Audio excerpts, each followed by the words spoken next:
팔아먹고 시민들의 존엄도 팔아먹고 이 동북아시아의 평화도 팔아먹는 윤석열 대통령에 대한 심판이 시작되었습니다.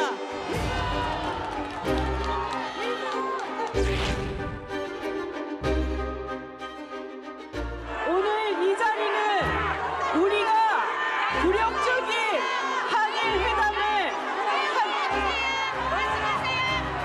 민주당 당대표를 지우려고 식민지의 다른 나라 중에 감사합니다. 네. 국회의 의석 분포상 김건희 특검을 또는 50억 클럽 특검 이런 걸 하려도 지금 법사위가 봉쇄되어 있기 때문에 정의당의 협조를 받지 않으면 할 수가 없는 상황이에요.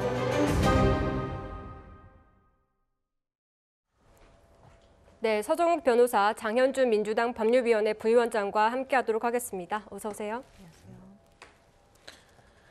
네, 민주당의 쌍특검 추진, 이재명 대표의 사법 리스크 전국을 공세 모드로 뒤집을 수 있는 기회가 될 거란 기대가 큰데요.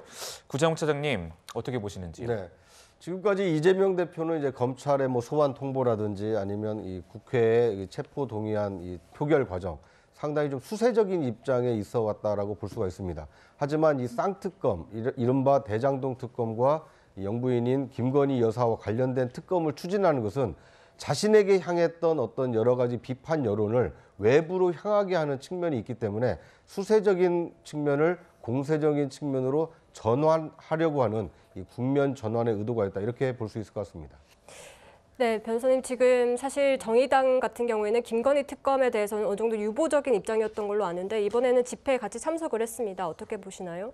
일단 정의당 입장에서도 김건희 여사에 대한 특검에 대해서 반대한다라고 보기는 어려울 것 같고요. 일단 유보적이긴 했지만 이제는 좀 수사가 제대로 진행되지 않고 있기 때문에 특검을 해야 되는 거 아니냐라는 기본적인 의견에 대해서는 좀 맞춰가는 것으로 그런 상황인 것으로 보입니다. 그러나 이제 집회 과정에서 정의당 이정미 대표가 연단에 올라와서 이야기를 할 때 어떤 그 강성 지지자들로부터 야유를 받았다, 이제 이런 보도들이 나오고 있는데요. 사실 그 야유를 한 주체가 누구인지 이런 부분은 정확히 확인하기는 어려울 것 같습니다. 그러나 그런 것을 떠나서 민주당 지지자들이 야유를 했건 아니면 또 제3자의 어떤 분들이 야유를 했건 그런 사실관계 확인보다 중요한 것은 누군가가 그 집회에 연단에 올라가서 자신의 이야기를 할 때 그 부분에 대해서 야유를 보내거나 욕설을 하거나 이런 것 자체는 절대 용납될 수 없는 자세인 것은 분명해 보입니다.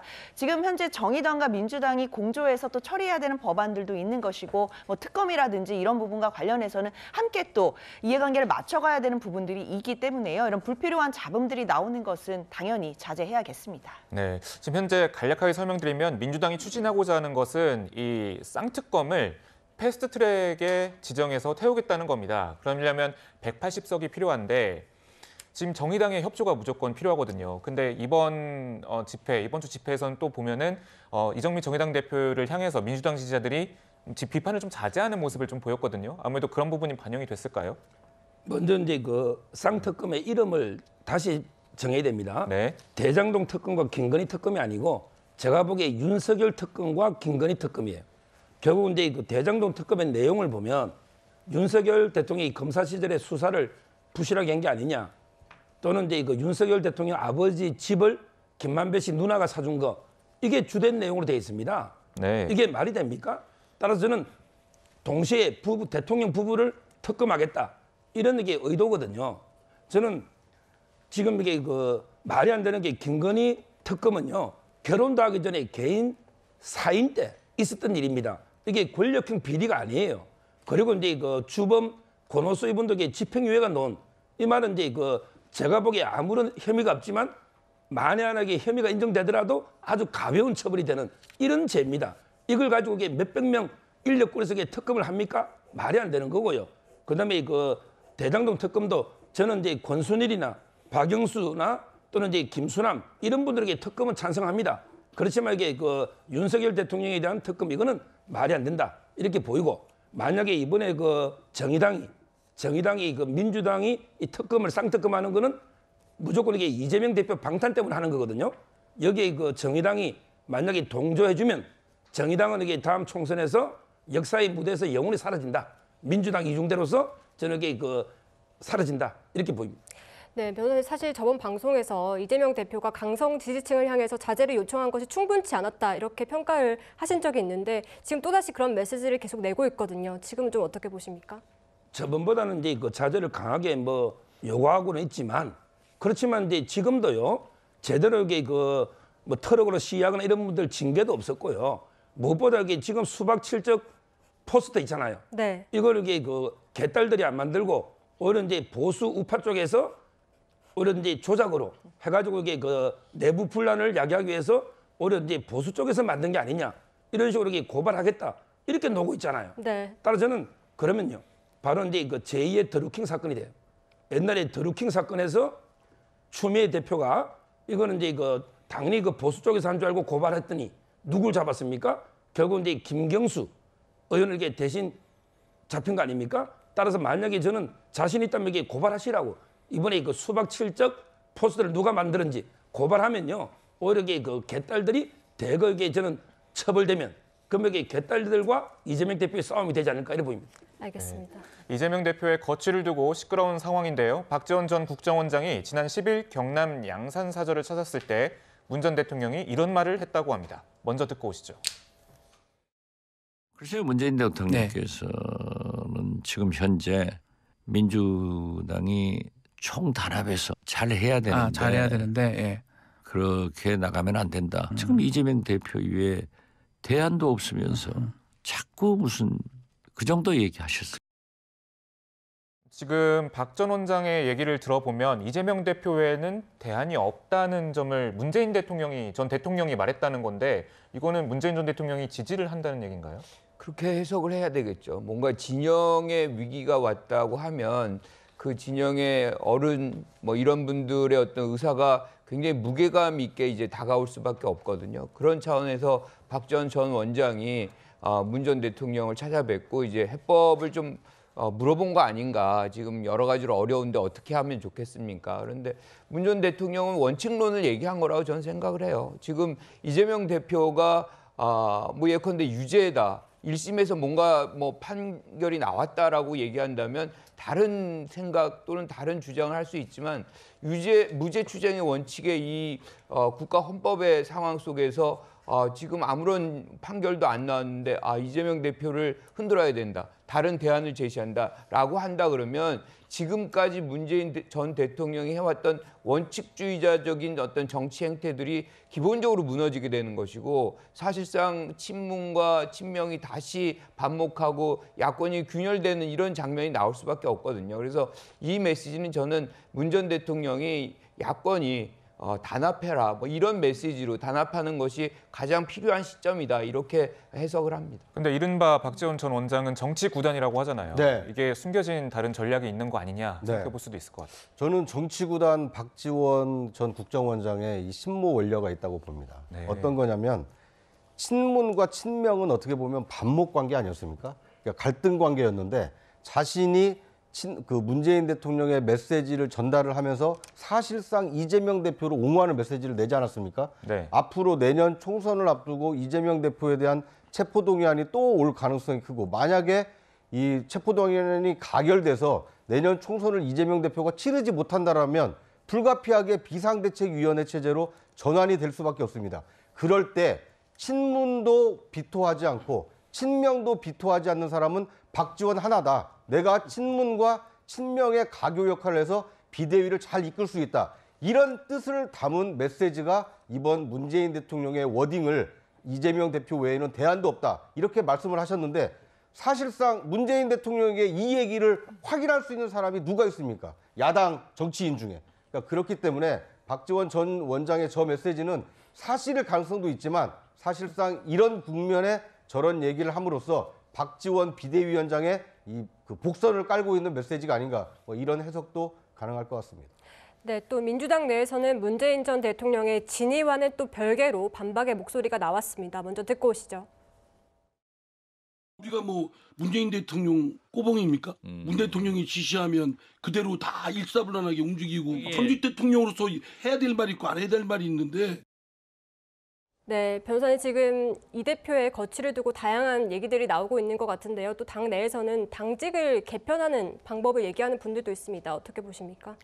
그렇습니다. 일단 인적 쇄신에 대한 이야기들은 계속해서 끊임없이 나오고 있는데요. 그 인적 쇄신이 어느 폭까지 그리고 어느 깊이까지 이루어질지 이제 이런 부분들이 좀 문제가 될 것 같습니다. 이제 뭐 사무총장 자리라든지 전략기획위원장 자리 같은 경우에는 당 입장에서는 굉장히 중요한 또 전략적인 자리이기 때문에 그런 부분까지도 인적 쇄신이 있을지에 대해서 또 많은 분들이 집중하시는 것 같습니다. 다만 이상민 의원이 지금 오늘 발언하신 것 중에 문재인 전 대통령의 뭐 부하냐 뭐 이런 말씀을 주신 것 같은데요. 사실 그렇게 따지면 민주당은 누구의 사당도 아닙니다. 당연히 이상민 의원의 부하도 아닌 거 아니겠습니까? 네. 민주당이 누군가에 부할 수 없는 거고요. 누군가의 말 때문에 일사불란하게 움직이는 그런 당도 아닙니다. 일단 이상민 의원의 저 말 자체는 좀 매우 부적절했다고 생각이 들고요. 문재인 전 대통령이 전직 대통령의 입장에서 당연히 민주당의 앞길에 대해서 여러 가지 말씀하실 수 있는 것이라고 생각이 들고 그럼 그런 측면에서 이상민 의원도 본인의 뜻을 마음대로 말씀하고 다니시는 건 뭐 마찬가지 아니겠습니까? 그렇다면 민주당이라는 곳은 뭐 전직 대통령이든 뭐 현역 의원이든 뭐 일반 당원이건 누구나 본인의 의견을 자유롭게 말할 수 있는 공간인 것이고 그런 과정 속에서 우리가 또 큰 틀에서 협력하고 단일 대우에서 더 좋은 방향으로 건강하게 나아갈 수 있는 거 아닌가라는 생각이 듭니다. 네, 그렇다면 이재명 대표의 생각은 어떨까요? 좀 더 알아보도록 하겠습니다. 먼저 관련 목소리 듣고 오시죠. 총선 승리를 위해서는 어떤 일도 할 수 있다는 이런 취지의 이 총선 승리를 위한 역할에 대한 말씀도 하셨고요. 네, 이재명 민주당 대표가 의원총회에서 했던 발언에 대해서 오영환 원내대변인이 소개를 한 대목입니다. 그런데 의원총회에서 이런 발언도 했다고 합니다. 내년 총선에서 패하면 당이 어려워지는 것은 물론 내 정치도 끝난다. 승리를 위해 어떤 일도 할 수 있다. 바로 이 어떤 일이 무엇이냐를 두고서 이제 정치부 기자들 내지 정치계의 다양한 해석들이 나오는 건데 천욱 변호사님, 지금 나와 있는 저 둘 중에 갈래 중에 어떤 쪽이 좀 더 유력하다고 보십니까? 결국은 이제 그 질서 있는 퇴진론 이걸 저는 수용했다 봅니다. 네. 아마 이제 그 연말까지 당 대표직을 유지하고 그리고 이제 그 비대위를 가지고 총선을 치른다. 이게 질서 있는 퇴진이거든요. 근데 저는 이게 그 두 가지 꼼수가 있다 봐요. 하나는 이제 그 연말까지 대표직을 방탄으로 이용하겠다. 이 말은 이제 검찰에 또 영장이 오면 방탄하겠다. 이런 이제 의미가 하나 있고요. 그다음에 두 번째는 이제 그 비대위는 내 아바타 꼭두각시를 내세워서 내가 뒤에서 수렴 청정하겠다. 그러니까 연말까지 대표하고 그다음에 본인의 꼭두각시 아바타를 내세워서 수렴 청정해서 총선 치르겠다. 이런 게 두 가지 꼼수가 있다. 저는 이렇게 보이는데, 근데 문제는 이런 게 이재명 대표의 뭐 질서 있는 퇴진이나 이런 거는 제가 보기에 이룰 수 없는 꿈입니다. 이렇게 안 돼요. 질서 있게 퇴진 못해요. 제가 보기에 검찰과 법원에 의해서 강제로 퇴출됩니다. 이재명 대표는. 그럼 이게 무슨 말이냐면 검찰은 다시 이게 영장을 청구합니다. 검찰은 쌍방울이나 백현동, 정자동 이게 다시 영장을 청구해요. 그러면 이게 저번보다 아마 이게 찬성표가 저는 훨씬 많이 논다. 그러면 이게 구속되면 첫째 검찰에서 퇴출되는 거고 두 번째는 중요한 게 선거법 재판입니다. 선거법 재판은 원래 6개월 내에 끝내야 되는데 좀 늦어지고 있지만 그렇지만 이게 한 7, 8일 전에는 끝날 겁니다. 아마 유동규 씨 정인 나오고 그다음에 김문기 처 가족이 나오고 그다음에 김용 원장 이 정도 이게 정인신문하면 거의 끝나거든요. 그러면 거기서 이게 저는 백현동이든 김문기 씨 몰랐다. 이게 100만 이상 넣으면 이미 434억을 다시 국고 환수됩니다. 따라서 저는 법원의 판결에 대해서도 퇴출된다. 저는 12월 연말 가기 전에 검찰과 법원에 의해서 퇴출될 가능성이 높기 때문에 뭐 연말까지 대표적 유지하는 거 이건 이게 이룰 수 없는 꿈이다. 이래 봅니다. 네, 수사와 재판 상황은 좀 더 지켜봐야 되는 상황임을 말씀을 드리고요. 근데 반대로 지금 현재 비대위와 수렴청정 얘기까지 나왔습니다. 소장님 어떻게 보시는지요? 그게 사실은 문재인, 김종인 모델 뭐 네. 이런 식이란 말이에요. 그러면 김종인 비대위원장이 그 꼭두가시를 했는지 모르겠네요. 근데 그런 것들이 사실은 이 정치권에서 그렇게 이루어지기 어렵습니다. 자기가 권한을 잡으면 자기의 어떤 정치를 해나가게 마련이죠. 근데 지금 이재명 대표에게 놓여져 있는 과제는 두 개죠. 당내를 어떻게 이제 안정화시키느냐가 하나고 또 하나는 검찰 문제를 어떻게 해결하느냐는 것인데 저는 이것이 사실 맞물려 있다고 봅니다. 특히 검찰의 문제, 즉 재판이 어떻게 진행되느냐에 따라서 이재명 대표의 거취가 상당한 영향을 받는다라고 생각을 합니다. 지금 얘기했던 총선이 가장 높은 우선순위다라는 것에 대한 이해는 굉장히 강력한 것 같아요. 그러니까 만약에 총선을 이길 수 있다면 본인의 어떤 거취 포함해서 모든 걸 논의할 수 있다는 그런 유연성을 갖고 있는 것은 분명한데 본인이 여전히 결백하다고 생각하거든요.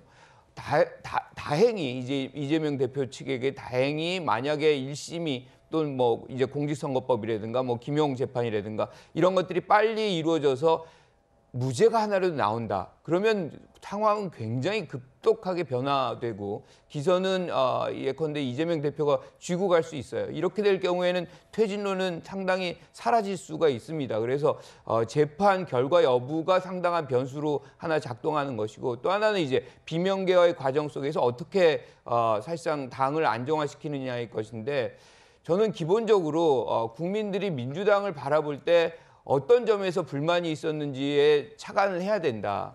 그러니까 지금 이재명 대표 한 명 나가는 것에 모든 것이 사실은 뒤바뀐다라고 저는 보지 않거든요. 그러니까 우리가 대선 때도 586이죠. 586 퇴진론 이렇게 나온 이유는 기득권적인 부분이 민주당 내부에 있으니 그거 걷어내라는 얘기가 사실은 국민적 욕구였어요. 그러니까 저는 이재명 대표가 당의 안정화를 위해서 그냥 기존의 586과 타협할 것이 아니라 오히려 국민적 요구인 인적 쇄신과 뭐 이런 것들을 병행한다 그러면 저는 뭐 요동은 치겠지만 국민적인 어떤 시선 왜 그러냐면 우리가 2021년으로 돌아가면 사실은 국민의힘 굉장히 어려웠어요.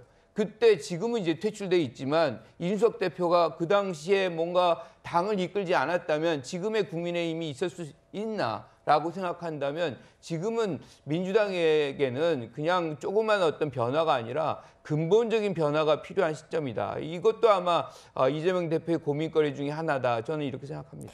네, 차장님 일단 민주당 내에서는 이 대표가 연말에 퇴진하는 질서 있는 퇴진론이 조금씩 의견이 모아지고 있는 것 같은데 사실 이것을 두고서도 비명계와 친명계 간 생각이 조금 다를 수 있을 것 같습니다. 그렇습니다. 전혀 다르고요. 저는 연말까지라는 것도 좀 인정하기가 좀 어렵습니다. 네. 왜냐하면 지금 민주당은 예고된 또 하나의 논란, 갈등이 지금 예고가 되어 있습니다. 뭐냐면 예. 이재명 대표 중심 체제로 지금까지는 질서 있게 당이 유지가 되고 있는 것처럼 보이지만 앞으로 석 달 뒤면 미국에 가 있는 이낙연 전 대표가 이제 귀국을 하게 됩니다. 네. 그러니까 이낙연 전 대표는 이재명 대표 체제를 보완하는 보완제가 아닙니다. 대체제가 될 수가 있거든요. 만약에 이재명 대표의 사법 리스크가 너무나 리스키하고 내년 총선에서 민주당이 승리할 가능성이 굉장히 낮다. 그렇다면 당 그 간판을 바꿔야 되는 거 아니냐. 이른바 비명계의 반란이 현실화될 가능성이 있는데 지금은 아직 구심점이 마땅치 않기 때문에 비명계들이 대부분 침묵하고 있습니다. 그런데 이낙연 전 대표가 귀국을 해서 내가 대체제가 될 수 있다. 이렇게 구심점 역할을 하려고 움직인다라면 친명계와 비명계의 갈등이 굉장히 격화될 수밖에 없고 이제 그 전에 이재명 대표가 스스로 물러나서 비대위 체제로 전환을 하고 이낙연 전 대표가 귀국하기 전에 그럴 때 비상대책위원장을 누구를 앉힐 것이냐 이런 것에 대한 생각이 저는 박지원 전 원장에게는 있는 것처럼 보이고요.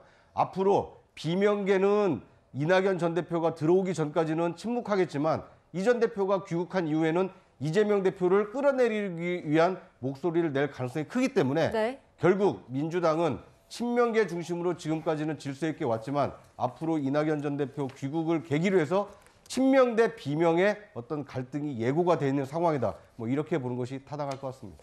네, 변호사님 그런데 사실 또 이제 원내대표 선거가 여야가 시작이 될 텐데 이 원내대표의 비명계를 앉혀서 끌고 가야 된다 이런 목소리도 나오고 있지 않습니까?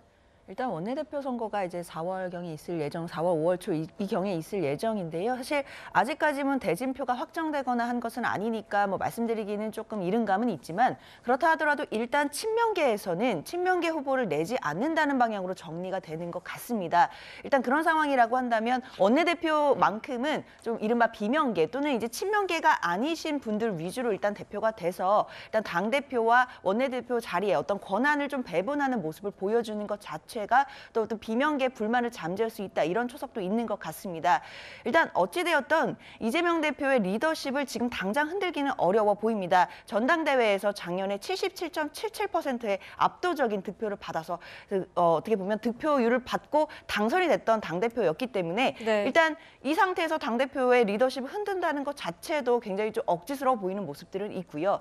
다만 이재명 대표에 대해서 공직선거법 위반 재판이라든지 그리고 검찰의 수사 과정들이 계속 진행 진행되기 때문에 그런 변수들이 계속 있을 것으로 보입니다. 공직선거법 위반 재판이 여름경에 또 선고가 이루어질 가능성도 분명히 존재하기 때문에요. 만약에 한 8월경에 선고가 났을 때 검찰이 그동안 주장해 왔던 것처럼 100만 원 이상의 유죄가 아닌 판결이 나오게 된다라고 한다면 이재명 대표 입장에서도 또 많은 강력한 이야기를 할 수 있는 또 모멘텀이 될 수도 있습니다. 그렇기 때문에 8월경으로 예상돼 있는 1심 판결의 선고 이런 부분까지도 우리가 복합적으로 함께 고려해서 생각해 봐야 될 것 같습니다. 알겠습니다.